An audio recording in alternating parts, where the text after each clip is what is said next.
over the years and the importance of social movements and, of course, citizens' engagement. And joining me this evening for this all-important discussion is a distinguished professor of law and the Dean, Faculty of Law, Adekunle Ajasin.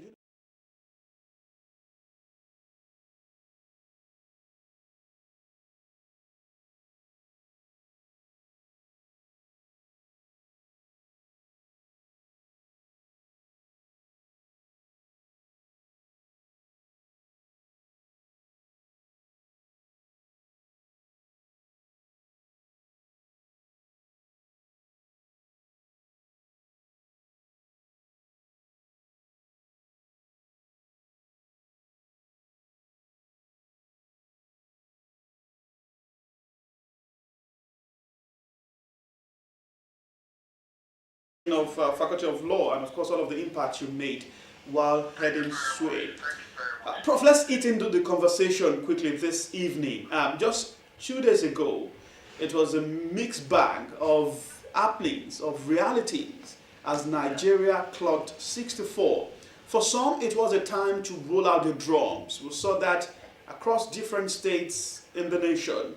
For others, it was a time to protest, to make demands of the government. But for some, it was a time to just sit back at home and watch how things unfold.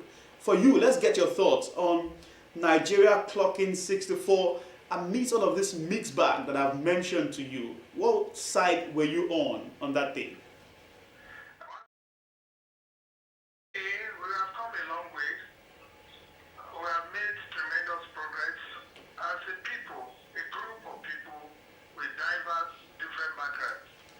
That we are still together as a country is an achievement. We have come a very long way. Nigeria today is record weight in the community of nations as a great nation. Irrespective of the challenges that we are facing at home, we have our own challenges. Different countries usually pass through a stage like this. So when you look at this critically, you know that our problems, we have our problems, but again, we must look at the bright sides. We must celebrate excellence. Nigerians across the world are doing wonderfully well. We are excelling in the academia, in engineering, everywhere. We are a people with distinct identity.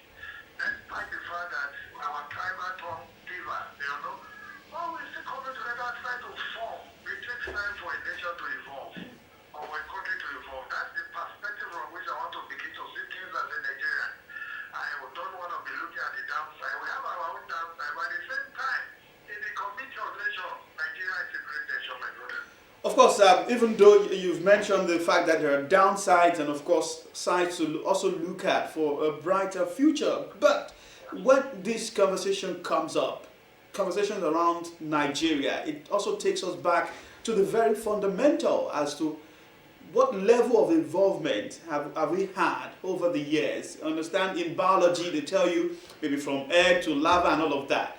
But when you look at the situation that Nigeria is at this moment, compared to some of its peers, even some who are not even, compared to Nigeria in terms of stature, in terms of how long they've also been independent, they said that we are still wanting. Take for instance, let's take a look at this one that's still very close at home. But I saw in the area of power generation, electricity, South Africa boasting about 58,000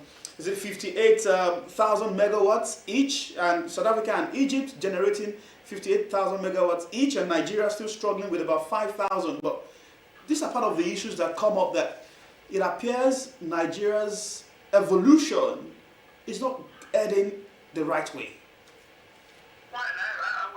To some extent, but again, we want nations. Who are the people that are in South Africa? Then our own background as a colony of England, and then as a colony of protectorate of England. There are different issues, different backgrounds. For those in South Africa, unfortunately, I lived there, I schooled in South Africa. You can write all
So, So when we look at our history, before you consider the issue of what is going on in South Africa, the problem in South Africa was a burden of political emancipation. It was not about development.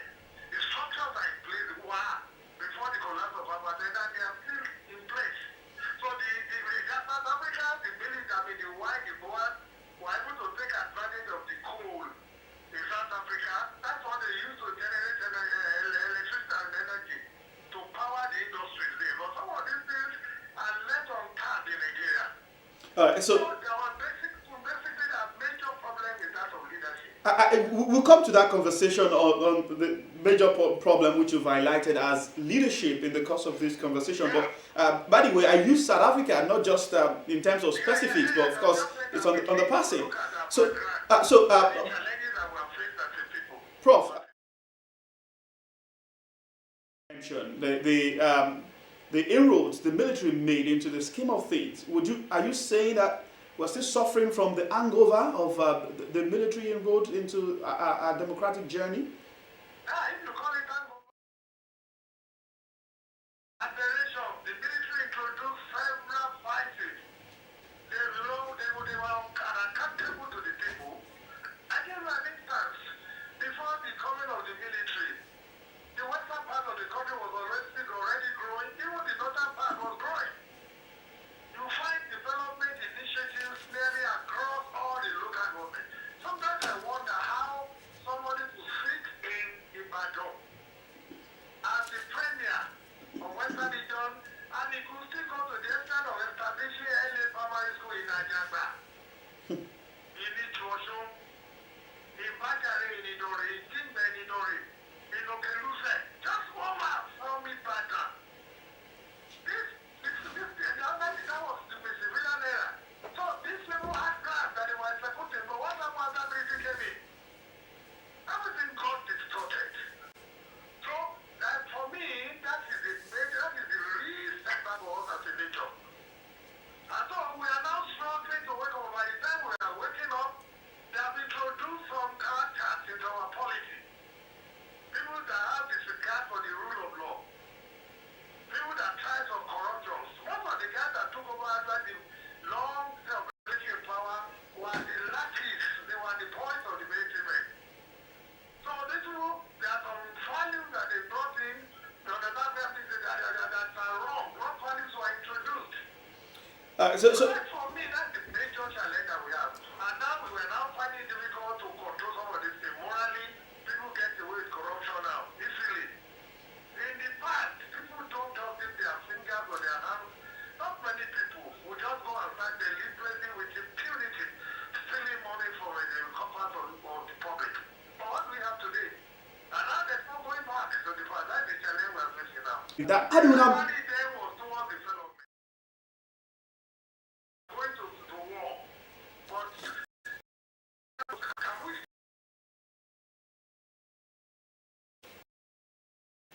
Professor Samuel, it appears when you look at some of the indices, status, or the dream of Nigerians of what this country should be, so we are so far away from where we should be. Has enormous resource. Level is also saying at this time over one mentally of all of these indices that is not putting Nigeria in a good light.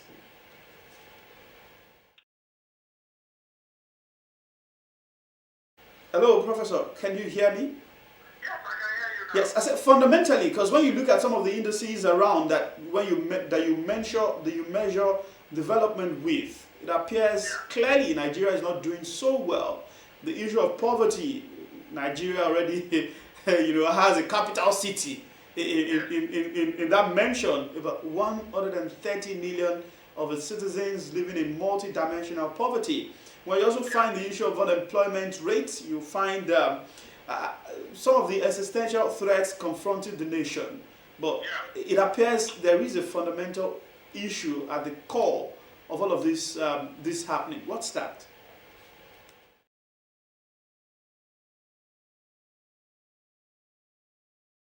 Yes, I can, please. What I have raised the issues earlier. The real problem with Nigeria is leadership, visionary leadership. Because all these issues are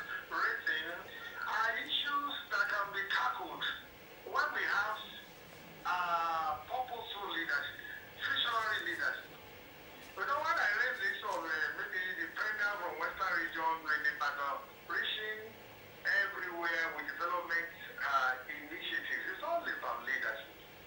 You know, it was unfortunately leadership involves several factors like a discipline. It is when we have good leaders that we can harness our potential by channeling it to the right places so that we can really have that vision of developing our people. For instance, my brother, our nation is blessed with good land for farming and all those activities. But today, as at in the 60s, somebody sat down in Ibadan there and decided that there should be farm settlement everywhere, where farmers could grow, crops or could grow agricultural products. Somebody thought of bringing in cocoa that the Ondo State is relying on as one of the mainstay of our economy.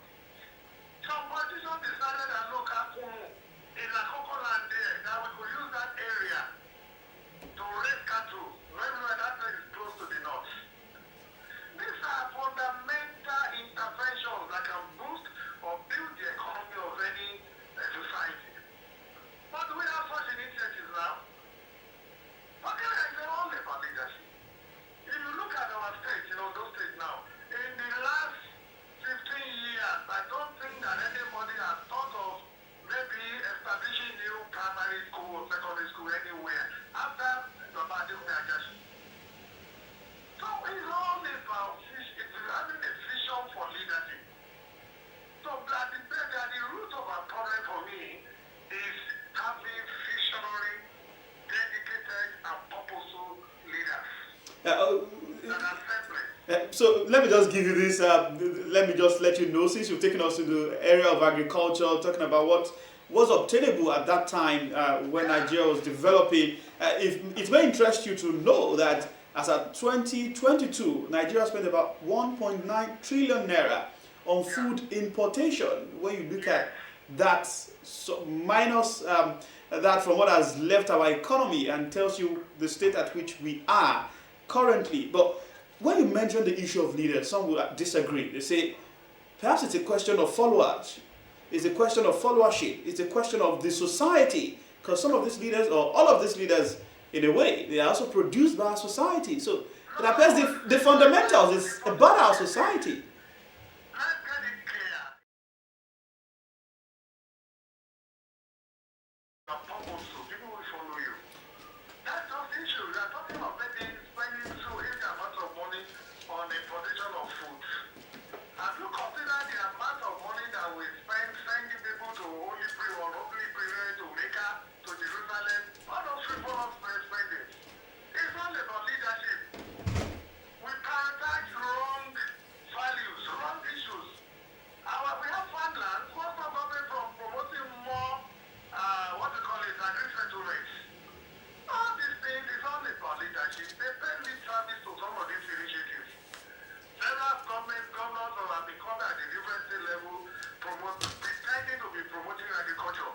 But are they really doing it? Are we getting to the root of it? Most of the rice that we were planting in those states, and in particular area, we were only harvesting them on pages of television. There's no dedication, there's no commitment. You cannot blame the followers. After some times, the followers will start losing confidence and hope. So everybody will want to survive on their own.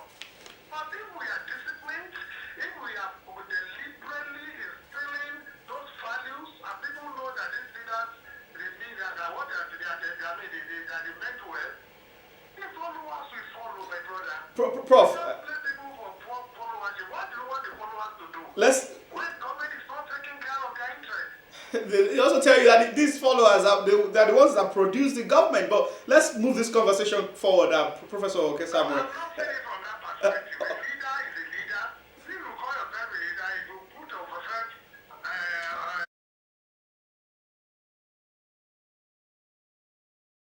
ordinary person, because as a leader, there are lots of factors that you will aid you in office. You have access to the resources. The ordinary man does not have access. Let's look at the present situation while we also project to the future. The fifth president in the Fourth Republic we have currently is President Bola Tinubu, and by virtue of that, he also you know, presided over the celebration of the 64th independence anniversary. And this is a time in our nation where there are also critical questions being asked about how well Nigerians are living at this time and what is needed to change the course of things to ensure that Nigerians also have some form of sense of belonging to their nation. When you look at some of the policies and steps this government or this this administration has taken since its last over 1 year in office, are we on that path to changing the narrative of what has been our downfall or the challenges that we've had over the years? Yeah, but what the position is this. You know, like for me, I don't just jump into this argument about whether the present leadership is doing well or not. You look at the history of this nation, you look at how we have been running our affairs, and we've been deliberate in planning our national life. Do you see that deliberateness? Talk about national running plans in the past. Do we have such plans again? We don't have. Even when Kagari came to power, this man made well, you know, he started some industrial activities and larger steel rolling plan in order to extricate our nation, to remove us from the hegemony of some of these nations in terms of importing steel and all those stuff we're talking about. But some other leaders came and started saying all these things. So it's about purposeful leadership. That's the point I'm trying to make. So what we are experiencing today is a fallout of the mismanagement of the past. We must all face that reality. During the presidential debate, all the presidential aspirants agreed that they were going to withdraw subsidy. None of them said it was a bitter pill. Because they all said they were going to withdraw subsidy. So that's an acknowledgement of the fact that all was not well and all is still not well with us. So we really need to sit down and plan our economy, refocus what we are doing. Now, if we call him, did you know until recently that we got to know that some people sat down and sold the crude oil of this nation for 30 years, collected money for that? How can a nation grow under such a condition? So what steps must we start taking to change this narrative? Because when you look at the social, the political, and the economic landscape, it's begging for attention, begging for help. Some have even raised more questions around, you know, changing the system of governance in this country. You have the debate on one side of restructuring, of, you know, perhaps returning back to the 1963 Constitution, which allowed regions to develop. And some are even saying at this time that it appears gradually that, you know, getting some form of cognizance that we need to get back to these basics for us to move forward as a people. What steps do you think we must start taking? There's no way we will not refocus. We need to refocus everything. We need to reorientate ourselves. We need to embark on ethical reorientation. We need to tell our people that this is not how to run a nation. So, and to do this, we need responsible to come into leadership. That's for me. We must deliberately teach leadership. This is one of those things that is lacking and missing even in our curriculum, in our educational system. The Cali, who are those that are taking over from the leaders? Is it not the same student union leaders that are stealing money in their association in schools? You cannot give what you don't have. So we sit down and deliberately build responsible followers, as you say. But it must be deliberate, we must build it. As a country, we must pay attention to leadership. How do we raise leadership? Who are those that we're promoting at the different levels, the local government, state level, or the national level? Who are the people that are representing us? When we deliberately choose idiots to lead us, what do we do? Do we expect any dividends from that? So These are issues we need to sit down and work on. So the leadership recruitment process is still a challenge, and you're hoping that we find. Big challenge, my brother. Even at the university level now, all the respect. I think again, these are wrong values that our leaders have introduced into the polity. To conduct journalism in the election, you see people sharing different things. You understand? They're giving different things out to people in order to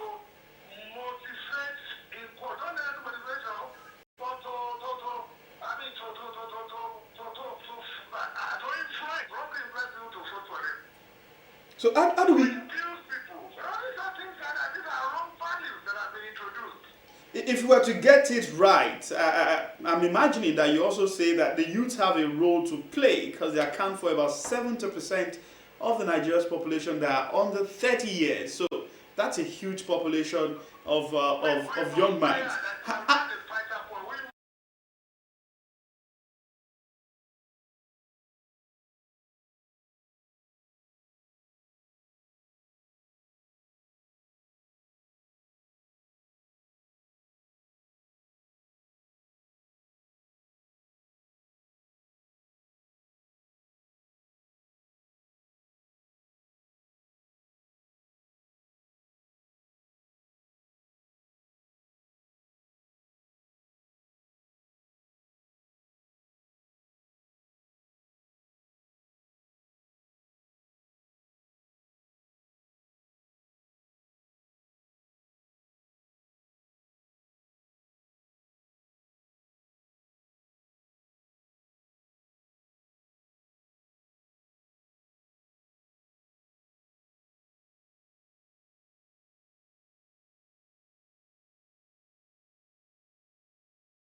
not among this set of young people.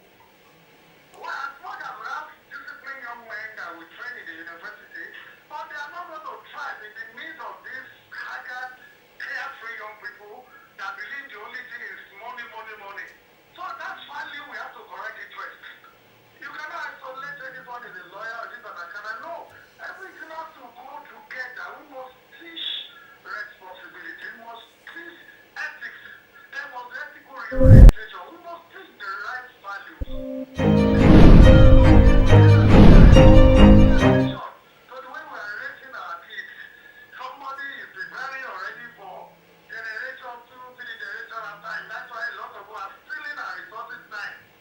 Because they want to prepare for unborn children. And at the end of you find out that some of these children don't even care about all these things, they squander it. Many of them are losing their lives, they are wasting resources everywhere. So we need to teach the right values. That's what I think we should talk about. Teaching the right values. Fine, before I let you go, Prof, I know you are also at an engagement of some sort. What should that entry point be for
Thank you.